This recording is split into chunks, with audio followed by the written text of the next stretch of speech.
Irin yadda matasa ɗauke da kwalaye masu rubutun a kawo ƙarshen ayyukan Boko Haram da ayyukan 'yan bindiga a yankin suka rika rera waƙa na ƙin jinin abin da ke faruwa a yankin na Arewa.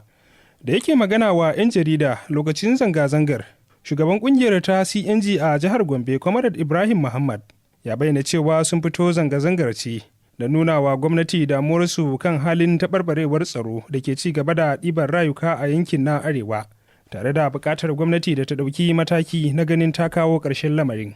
Mun zo mu yi magana da babban murya a kan matsalolin da muke fama da su na tsaro, kidnapping, rapes da sauran makamantan irin wayannan abubuwan da suke damu.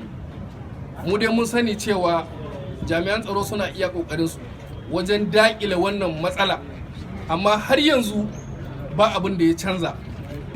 Wannan zanga-zangan da kuke gani zanga-zanga ne na lumana, na kwanciyar hankali, wadda muke so mu nuna rashin jin daɗinmu ga Najeriya, ga duniya baki ɗaya. Halin da mutane suke ciki, iyayenmu a ƙauye baya ganuwa. Yanzu ƙauye baya kwantuwa, noma baya yiwuwa. Nan gaba ba za mu iya tsayawa da ƙafanmu ba, saboda idan babu abinci ba za mu rayu ba. To me amfaninmu? CNG! Proudly Nigerian! CNG! Duk wadda cewa zanga-zangar ta gudana a wuri guda, jami'an tsaro sun taru a filin wasa na Fantamin don ganin ba a samu hatsaniya ba lokacin zanga-zangar ta lumana. Mata ma dai ba a bar su a baya ba na shiga zanga-zangar ta kungiyar ta CNG.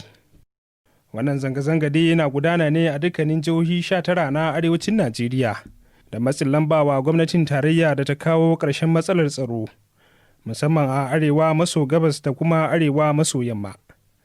Adamu Ali Tango, Best TV.